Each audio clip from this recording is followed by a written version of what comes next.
Like the Honorable Chief Minister of West Bengal has said, Dharmo jar jar, Utsav shobar. BJP doesn't have a single Muslim MP. So listen to this. The whole country needs to know.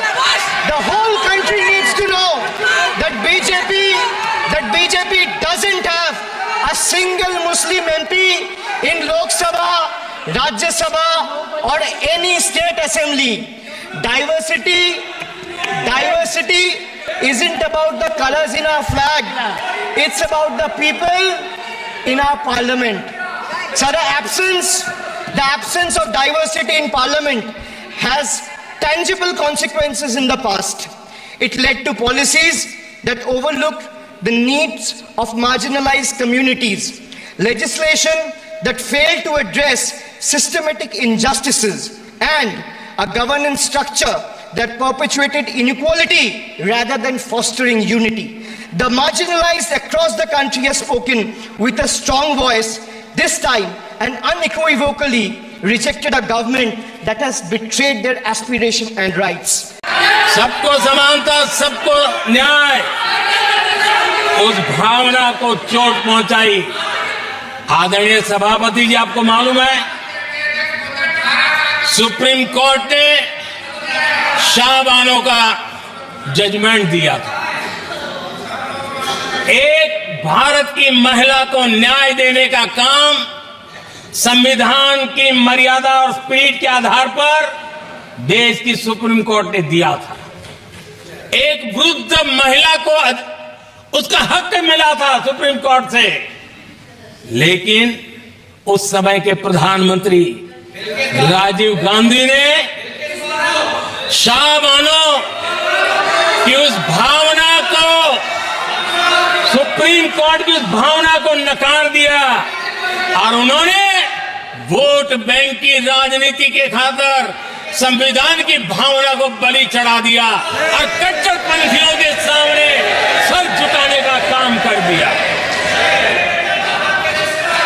उन्होंने न्याय के लिए तड़प रही एक वृद्ध महिला को साथ देने के बजाय उन्होंने कट्टरपंथियों का साथ दिया।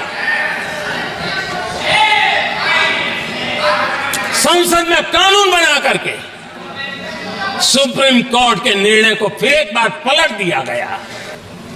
संविधान निर्माताओं ने धर्म के आधार पर आरक्षण होना चाहिए कि नहीं होना चाहिए, इस विषय पर घंटों तक, दिनों तक गहन चर्चा की है, विचार विमर्श किया है और सबका मत बना है कि भारत जैसे देश की एकता और अखंडता के लिए धर्म के, संप्रदाय के आधार पर आरक्षण नहीं हो सकता है। सुविचारित मत था, ऐसा नहीं कि भूल गए थे, रह गया था। सोच विचार कर तय किया गया था कि भारत की एकता और अखंडता के लिए संप्रदाय और धर्म के आधार पर यह नहीं होगा। लेकिन कांग्रेस ने सत्ता सुख के लिए, सत्ता भूख के लिए अपनी वोट बैंक को खुश करने के लिए धर्म के आधार पर आरक्षण का नया खेल खेला है, जो संविधान की भावना के खिलाफ है। इतना ही नहीं, दे भी दिए कुछ जगह पे और सुप्रीम कोर्ट से झटके लग रहे हैं। और इसलिए अब दूसरे बहाने से बहाना बता रहे हैं, ये करेंगे वो करेंगे। मन में साफ है, धर्म के आधार पर आरक्षण देना चाहते हैं, इसलिए खेल खेले जा रहे हैं। संविधान निर्माताओं के भावनाओं पर गहरी चोट करने का यह निर्लज्ज प्रयास है। आदरणीय सभापति जी, 2014 के बाद एनडीए को सेवा का मौका मिला, संविधान और लोकतंत्र को मजबूती मिली। ये पुरानी जो बीमारियों थी, उस बीमारी से मुक्ति का हमने एक अभियान चलाया।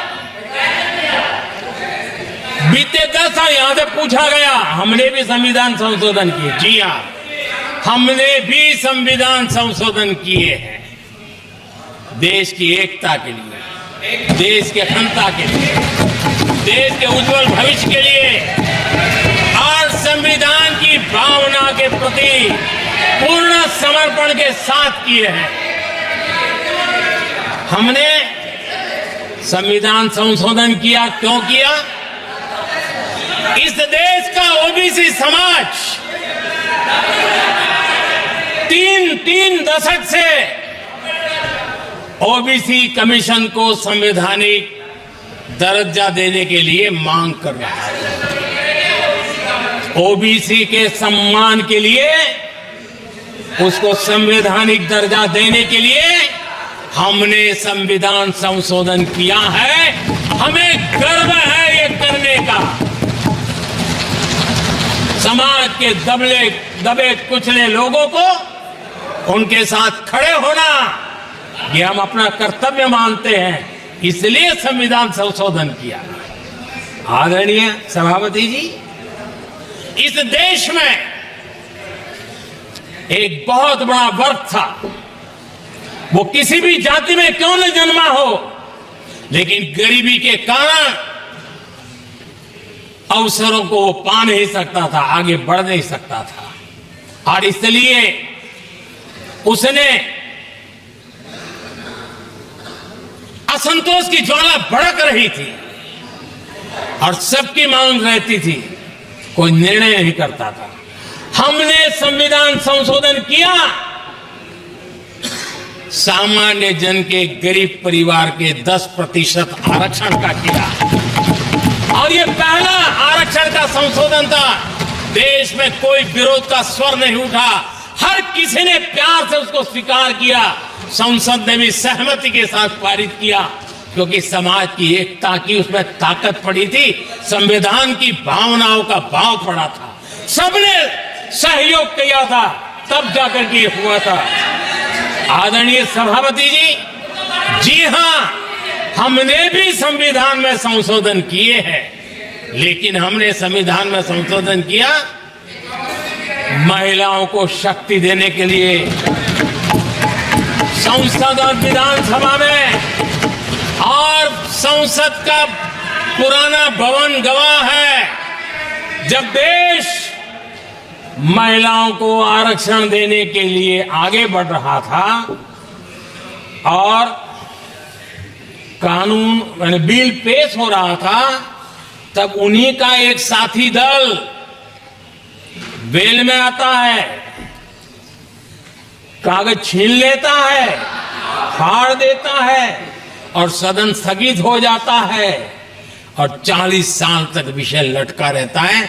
और वो आज उनके मार्गदर्शक है, जिन्होंने देश की महिलाओं के साथ अन्याय किया, वो उनके मार्गदर्शक है।